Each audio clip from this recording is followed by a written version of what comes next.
Pathology podcast.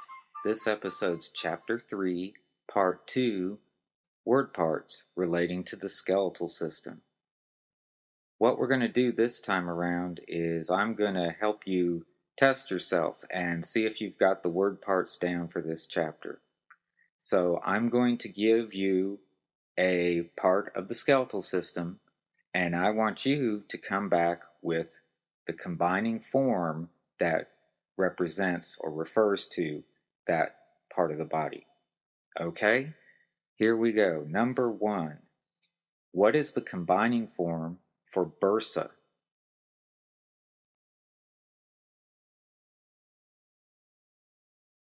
That's burso. B-U-R-S/O. And do you remember what a bursa is?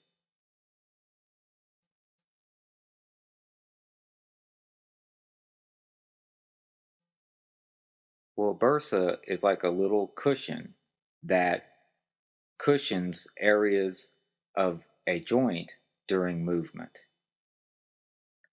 Okay, what is the combining form that refers to the ribs?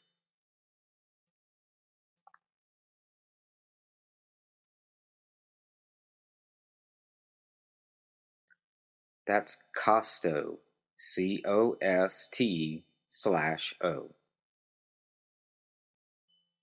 And this should be an easy one for you. What's the combining form that refers to bone?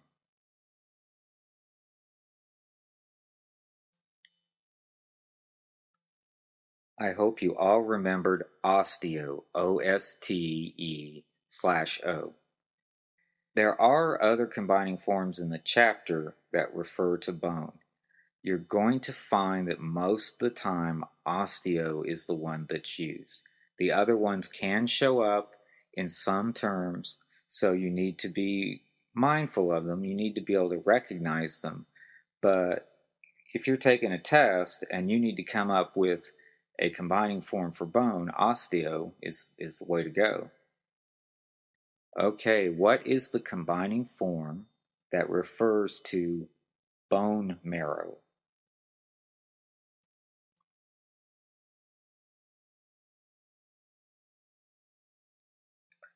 Well, that is myelo, M-Y-E-L/O. And myelo can also refer to what other part of the body?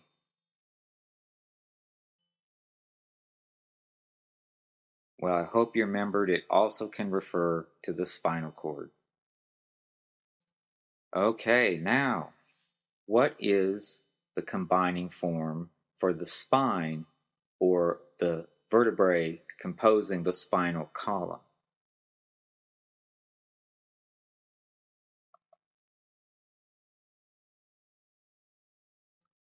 Well, that's spondylo, S-P-O-N-D-Y-L/O. Spondylo refers to the vertebral column of the spine. Okay, and what is the combining form for joint?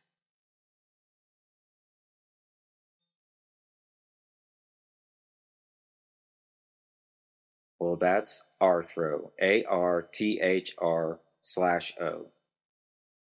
And we have one more new one for this chapter.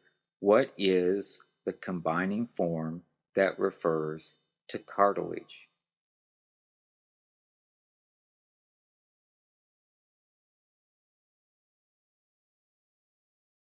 That's chondro, C-H-O-N-D-R/O.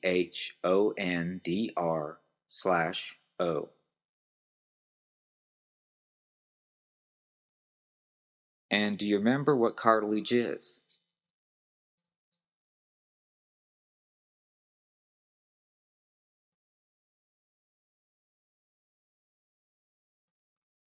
Well, in the context of the skeletal system, cartilage is something that protects the ends of bones and helps create a smooth surface on the bone for motion when we have a joint. And, I made a mistake there. We do have one more combining form here. What is the combining form that refers to a joint that moves?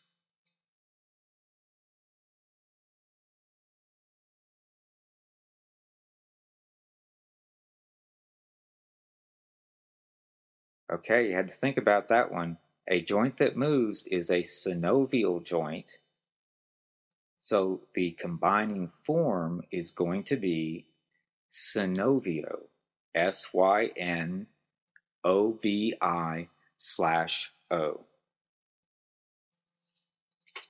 All right, those are word parts that relate to anatomy, and you'll notice they're all combining forms. Usually combining forms do refer to the body part in question. We've also got some new suffixes in the chapter, and suffixes usually refer to a pathology or procedure. Okay, the first suffix refers to a surgical fixation. Do you remember what the suffix is that means surgical fixation?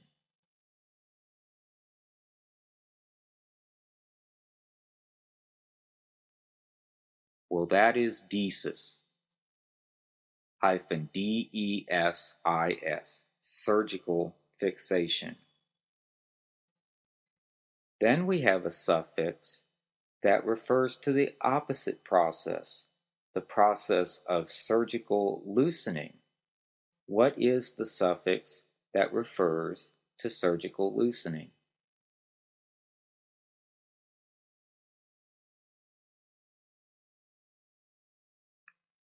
Well, that is elysis.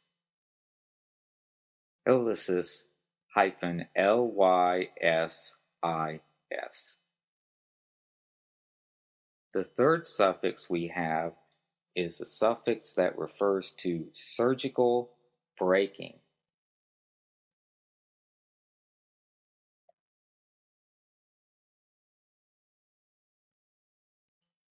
Well, that is classis, hyphen CLASIS.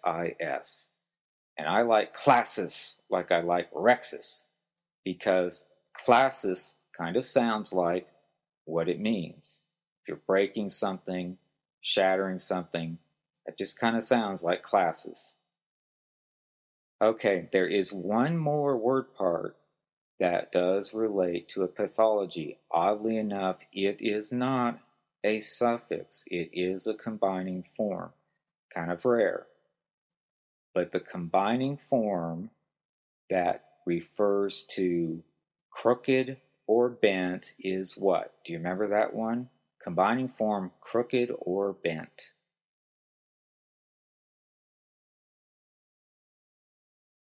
That's ankylo, ANKYL/O.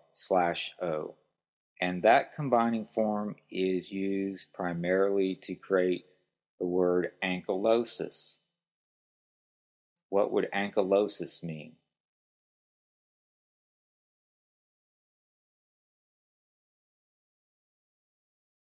Well, that's the abnormal condition of a stiffening of a joint to the point that it basically can't move.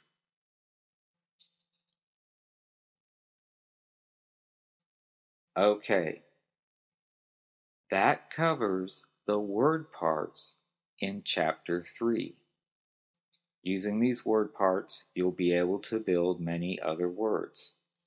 Now, there are other terms in the chapter that unfortunately can't be put together from word parts. They're words that you are just going to have to add to your list of words or your stack of flashcards and memorize them.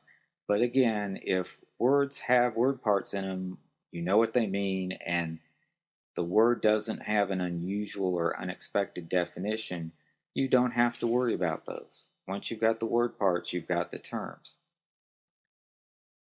Okay, well, that ends this episode of the Medical Terminology